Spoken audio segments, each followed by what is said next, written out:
We spent just one season at Leipzig in Germany after moving across from Leverkusen, and we were rather successful in our time there, lifting 2 trophies, winning both the Bundesliga trophy and the Europa League, leaving us with just 4 trophies left with 7 seasons remaining. Quick maths. So we took a gamble and resigned from our position after such a short period, but it paid off soon after when the PSG job became available, and after nailing the interview we got the job and became the new manager of the French champions. Still with some of the best players in the world, including Mbappe, and we still brought in some new talent to complement them, playing really well in our first few games of the season, scoring lots of goals and winning 4 from 4. With the window now shut till January, we focus on our fixtures ahead, because we've got some big clashes in the Champions League to come, including that first one against Jurgen Klopp's Real Madrid. But we returned from the international break with a match in the French League to begin with against Auxerre, and it wasn't long before we found ourselves 2 goals ahead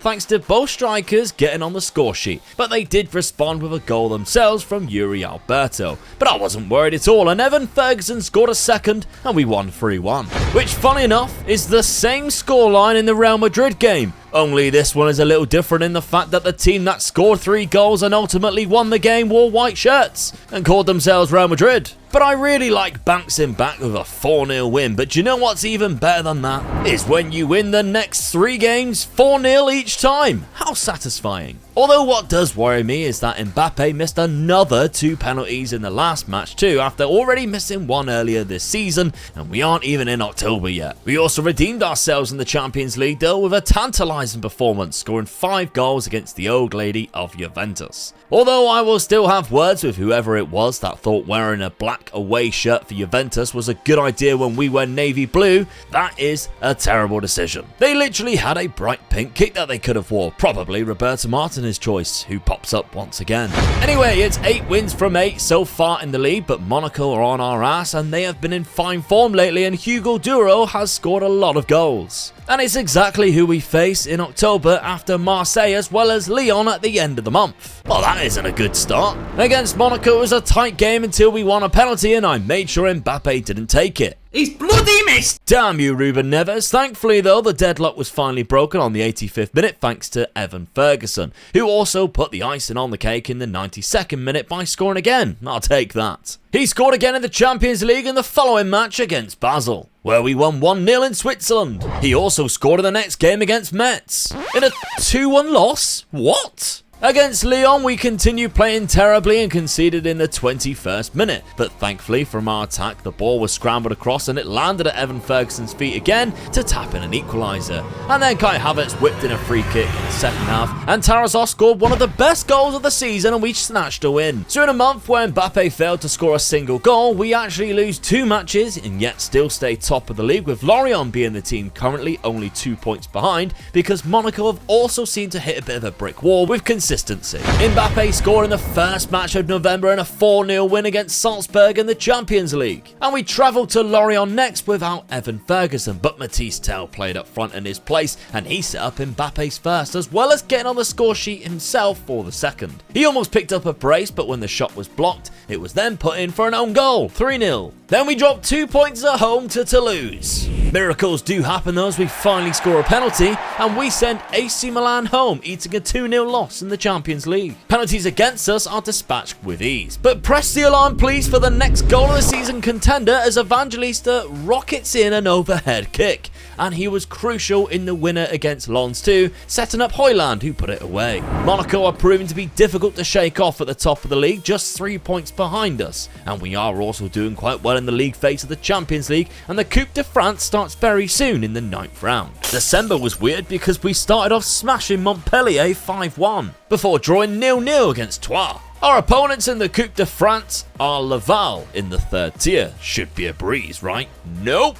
0-0 after 90 minutes and we went to penalties. What? I know, right? And Matisse Tel missed the first penalty as well. Thankfully, our goalkeeper was an animal and he saved their last 3 penalties, and we scraped through to the next round. How have we played such a strong team and not beat them in 90 minutes? The following match is in the next round against Strasbourg too. But it's January, Ballon d'Or time, and look who came in 3rd, and then 2nd, and look who came in 1st. I missed you, Francisco, you beautiful man. I noticed a certain Tchouaméni was just 6 months left on his contract, and I just had to approach it just in case we stay here for a second season. And we secured the signature of the midfielder for the next year, whilst also losing Kai Havertz, who signed for Leipzig. As I said, the Coupe de France match was up next, and we started a lot better against a team in our division than 2 below us, and Ferguson hit a banger of a goal. Mbappe got a second from the penalty spot, if you can believe that, and then he was sent through on goal by an almighty over-the-top pass to make it 3. Strasbourg did get a consolation, but we go through to the next round.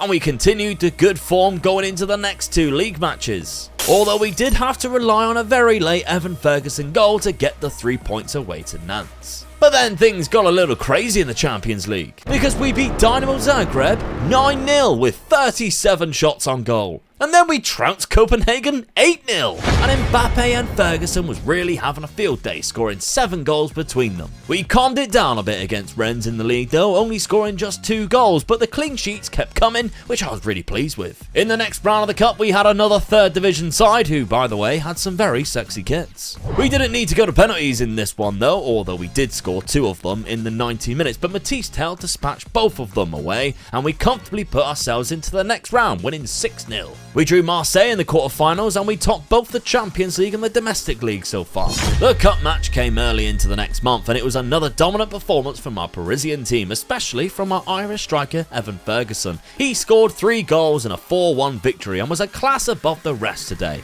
Into the semi-finals we go. Huge couple of months of results as we keep our winning streak going, which dates all the way back to December, and haven't lost a match since the Metz game back in October. But Monaco and Bilbao up next will be tricky in March. We face Marseille again while Ferguson defies the laws of physics to open the scoring. He also sets up Mbappe's goal to make it 2-0 as well. Marseille did pull one back to make it 2-1 from a deflected goal, which did worry me. Also because we were at that point down to 10 men when Ruben Neves decided to try and end the guy's career on the halfway line. But we managed to hold on to our winning streak, which continued in the Champions League, but ended against Monaco. Although we were lucky that Marcus Felipe's worldie in the 93rd minute rescued us a point against them. And our form as of late opened up an 8-point gap to Monaco, who are still having a fantastic season, as are Mbappe and Ferguson with all the goals, and Mbappe even has 15 assists. He still loves missing penalties in crucial games though. He is atrocious, isn't he?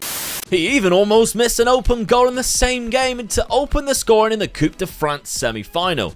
And he also had another ball dropped to his feet to make it 2-0 against Nice, who got so bored of Mbappe's luck they decided to score the 3rd goal for themselves, which is a shame really, because they actually put up quite a good fight in the game, and not only did they score in the first half to make it 3-1, but they even got a second in the second half, but that own goal cost them a trip to the Coupe de France final, where we will face Monaco later on to add that trophy to our glory hunter cabinet. We do, however, have to face former side Leipzig in the quarter-finals of the Champions League, where I can reunite with my best friend Francisco. I'll probably take him up the Eiffel Tower or something. Before my bromantic date with Francisco, I had to deal with Leon, who had the audacity to take the lead after just 7 minutes. No sweat though, because literally from kickoff, we played the ball over the top and Matisse Tel equalised almost immediately. And it stayed 1 each until Manuel Ugarte hit a curler right into the top bin in the second half. Maybe I was distracted by the aura that is Francisco, but against Leipzig at home, we only managed to get a 1-1 draw in the first leg after Klaus scored an outrageous headed equaliser. Luckily, Inacio scored the only goal in the second leg. After winning the next 3 league matches,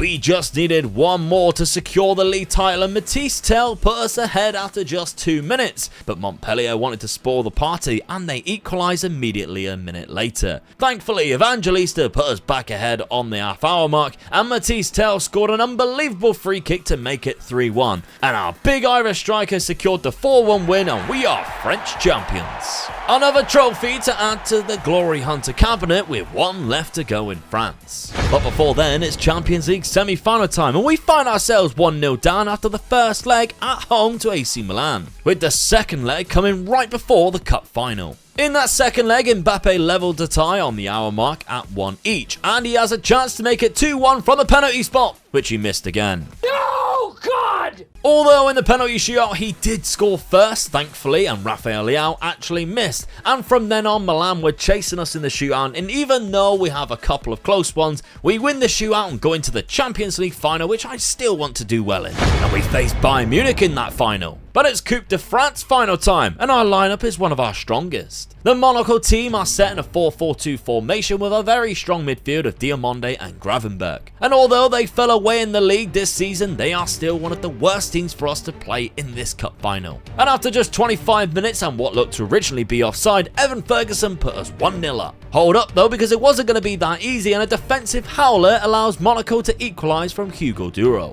And panic stations, as on the 75th minute, Mudryk robs our defender and somehow slots it in to put Monaco into the lead. And on the 93rd minute, Gravenberch makes it 3-1 from an amazing free kick, and that's it. It's all over, and Monaco have deservedly won the Coupe de France and caused an upset. And of course, that means we will have to stay here another season in the French League, which isn't the end of the world, but our time is running out to complete this in 20 years. But with the Champions League final still to come as well, we need to win that Coupe de France next season.